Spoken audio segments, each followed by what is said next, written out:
Welcome back to our series, Faithful Regardless, a study of the book of 1 Samuel.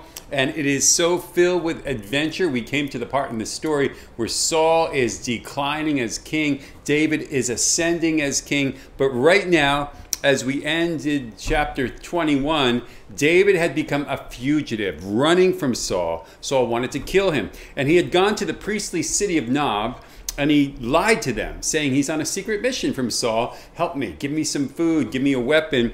And he deceived them, and they believed him, and they gave him what he wanted, but they were found out. There was a snitch among them, an informant of Saul's named Doeg, and he went back to Saul, told them what happened, told them that this city helped his enemy, David, and the whole city was slaughtered.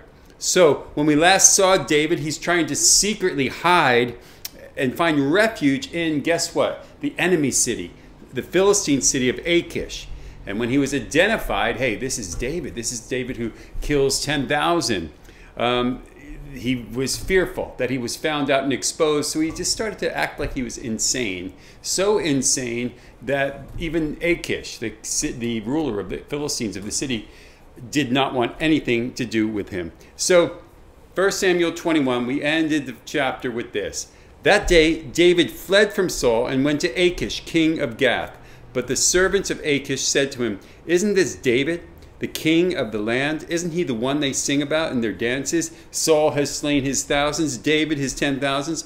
David took these words to heart and was very much afraid of Achish, king of Gath. So he pretended to be insane in their presence. And while he was in their hands, he acted like a madman, making marks on the doors of the gate and letting saliva run down his beard.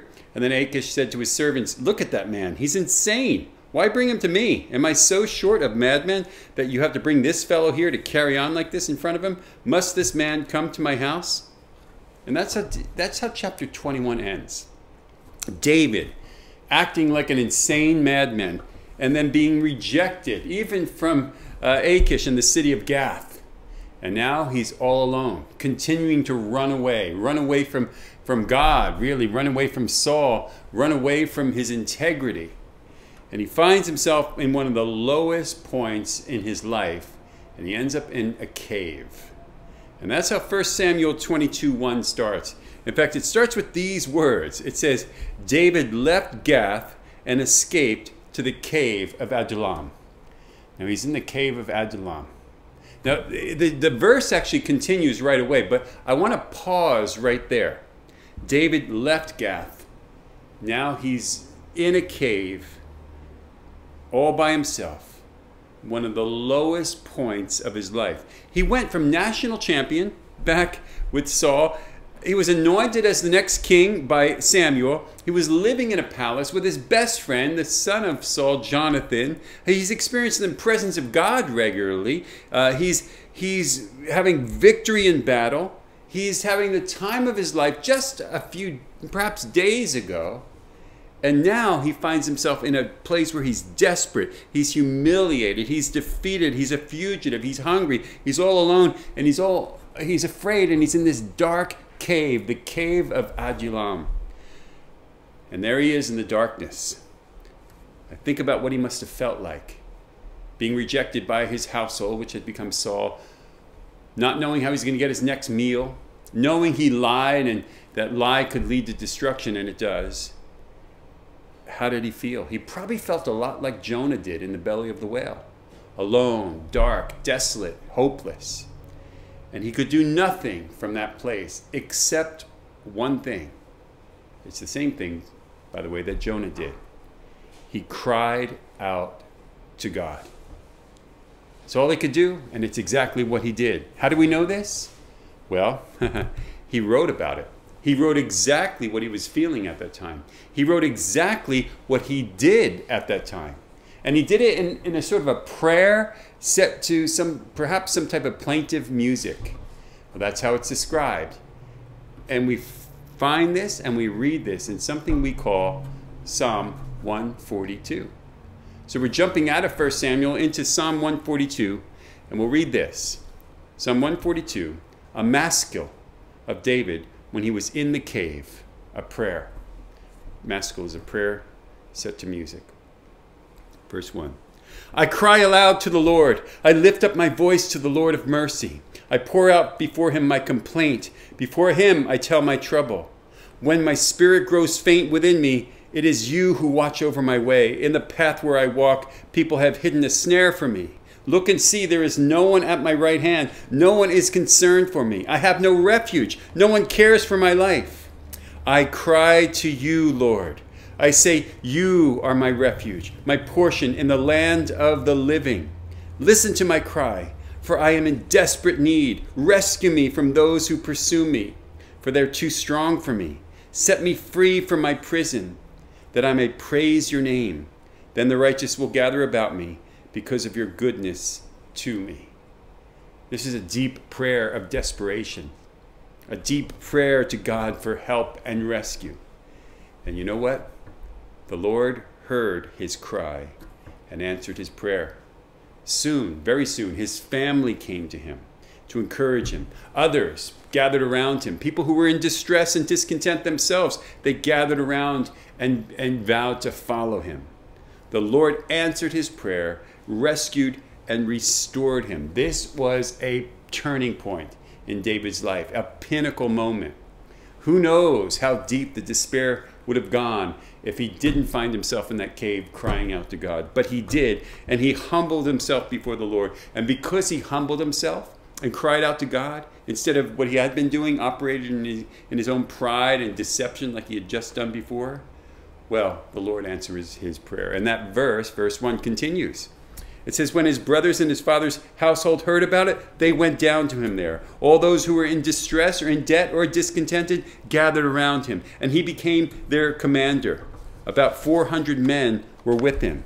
Verse 3 says, from there David went to Mizpah in Moab and said to the king of Moab, would you let my mother and my father come and stay with you until I learn what God will do for me? You see, he's trusting God. So he left them with the king of Moab, and they stayed with him as long as David was in the stronghold.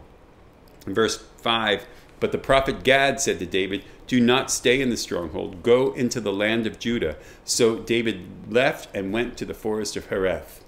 Now, the chapter cuts over to the part where Saul is summoning the men of Nob, and he's summoning Ahimelech, and he's questioning him about helping David. So while David's on his way to Judah in Hereth, the forest of Hereth, Saul is actually grilling these guys about helping David. He's infuriated, and this is the part where he calls for the death of all the inhabitants of Nob, including Ahimelech the priest, who was the son of Ahitub and who was also a priest. But his son Abiathar escapes. So we'll jump to verse 20. It says, but one son of Ahimelech, son of Ahitub, named Abiathar, escaped and fled to join David. And he told David that Saul had killed the priests of the Lord. And then David said to Abiathar, that day when Doeg the Edomite was there, I knew he would be sure to tell Saul, I'm responsible for the death of your whole family. Stay with me. Don't be afraid. The man who wants to kill you is trying to kill me too. You will be safe with me. So look at that. All at once, David had gone from being a refugee to a rescuer. He's now operating in confidence. Now he's operating in a place of strength. He's offering safety and refuge to others who were just like him, distressed and afraid. You know, when we began this chapter, he was the one that was desperate and alone and afraid in the cave, crying out to God. But soon God responded to him and provided companions for him, followers for him. Now, they weren't the elite personnel that Saul was surrounding himself with, no. These were, according to 1 Samuel 22:2, we just read this, these were all those who were in distress or in debt or discontented. Kind of the misfits gathered around him, and he became their commander. About 400 men were with him. These were his followers. These were his compadres. Those who were in distress, like him, in debt, sort of like him, and discontented, very much like him. What does all that mean? Distress, debt, and discontented. Well, distress, we're not told what these people were distressed by, but we can guess. They were probably being oppressed by King Saul, just like everyone else was, including David. And they came to David out of sheer necessity and need because they believed that he could help them. And they sensed in him a kindred spirit that was also in distress. What about in debt? Well, in David's time, if a man got in over his head in debt, he could lose all that he owned. He could become a slave, and his whole family could be enslaved. And there was no protection against that. However, there was in the law of Moses to keep fellow Israelites from becoming slaves indebted to someone else. But Saul disregarded that law like he did many of the laws of Moses. And they found themselves running to David for refuge. And what about the discontented? These are people who were suffering under the oppression of Saul, suffering under the circumstances, obviously being oppressed also by the Philistines, their enemy.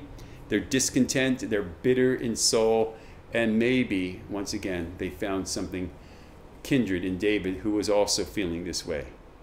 Now, he's with this group. He's no longer alone. He's got his family tucked away and secured in Moab because he wanted them to be protected. But he's got these 400 men that are discontented and distressed.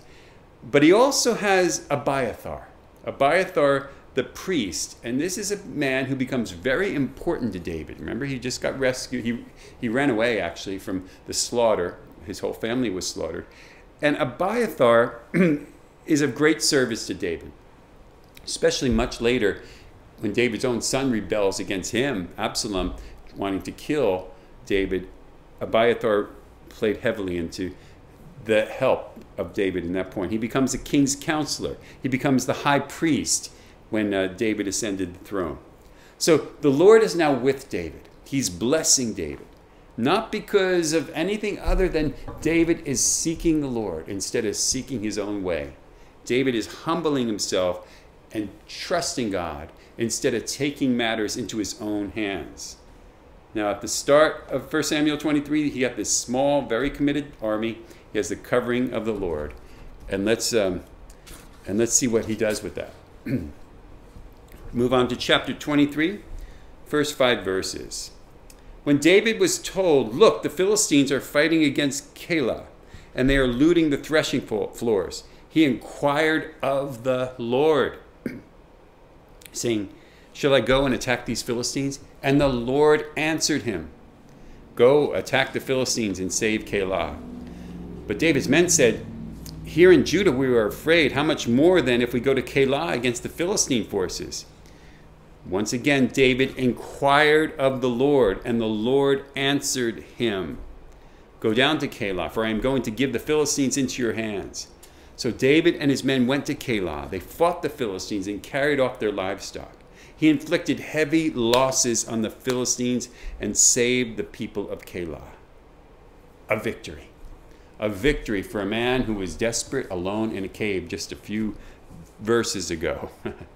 This is the early beginnings of the reign of King David, Israel's greatest king. This is where he starts his ascent from cave to the crown. Cave of Adullam to the crown of the king of Judah, and then on to king of Israel. It's marked times with this journey of seeking and inquiring of the Lord, oftentimes crying out to the Lord, not just this time, but other times, and then always humbling himself in prayer and in worship. Humble prayer, humble worship. The Psalms are filled with that from David. Now, unlike Saul, David learned from his mistakes quickly. He was quick to admit his faults and repent when he sinned. And God blessed David and anointed the kingdom of David. The opposite was true of Saul. In fact, the kingdom of Israel has long been called the throne of David. David wasn't the first king, Saul was. But it's called the house of David, the throne of David. In fact, Jesus was called the son of David 17 times in the New Testament. He's identified with Israel's greatest king, also from the tribe of his own tribe, Judah, King David. So let's just look back at what just transpired. What a tremendous metamorphosis. After defeating Goliath, David, you'd think he'd be the national hero and everything would be okay.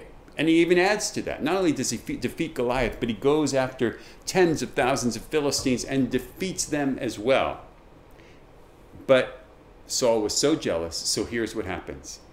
He lost his position in Saul's household. He was treated unfairly and unjustly and forced to relocate. Basically got kicked out. He was desperate for provision. So desperate he was begging for bread. And he tried to find it by dishonest means, by lying to the people of Nob. He then sought refuge by trying to hide in enemy territory, but he was found out. The results were that he was a broken man, a hopeless man. He resorted to feigning insanity and found himself alone and desolate in the cave of Adullam.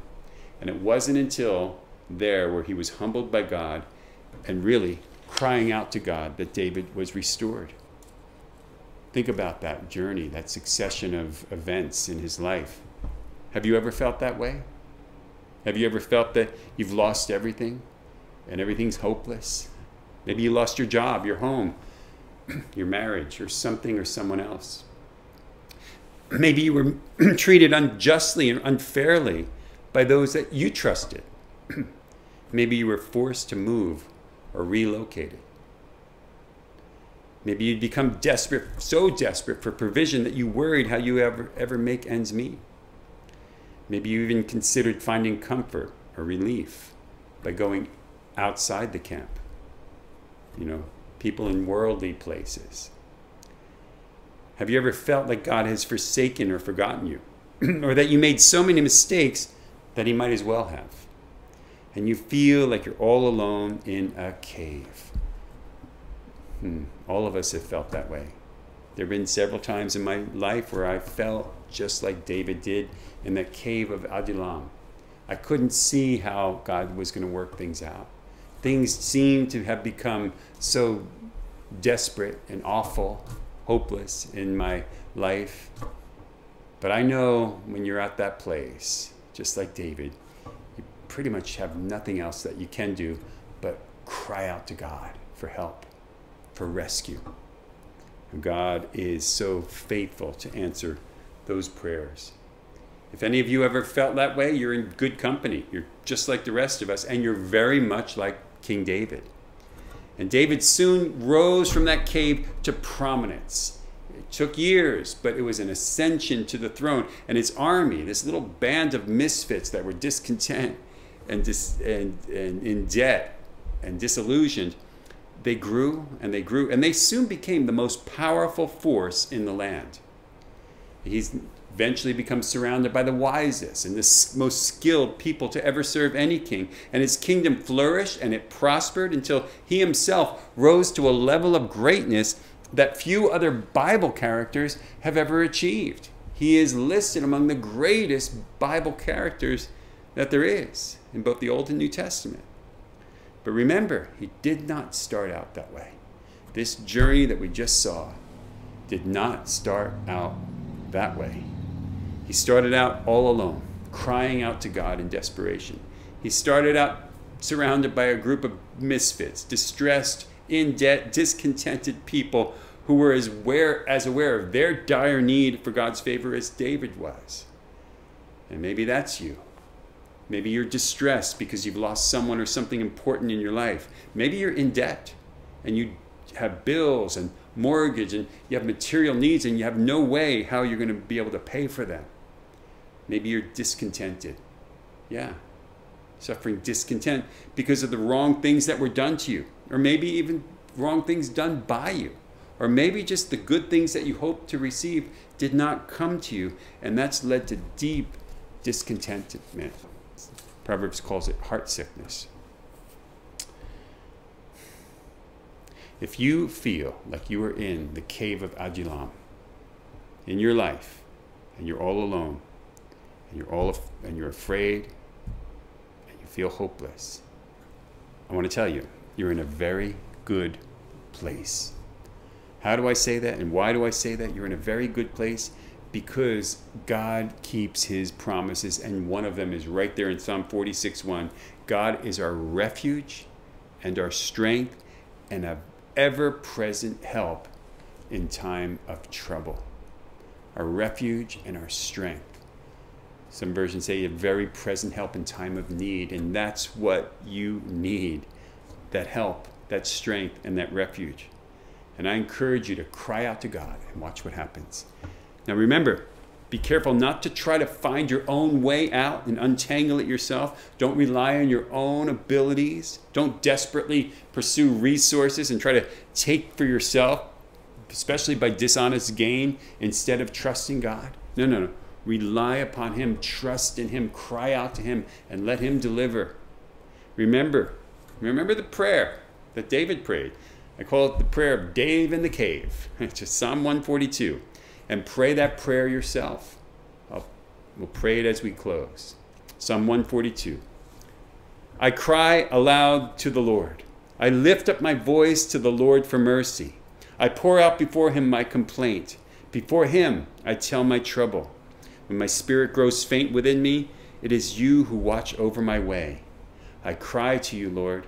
You are my refuge and my portion in the land of the living. Friend, no matter how difficult things are now or how hard they become, never lose heart. Never lose hope. Cry out to God. He'll become your refuge. He'll become your portion. He'll become your strength. He'll become your ever-present help in time of need. And He'll become your help in time of trouble. Not just when you get to heaven, but as promised right here in Psalm 142, right here in the land of the living. God bless you.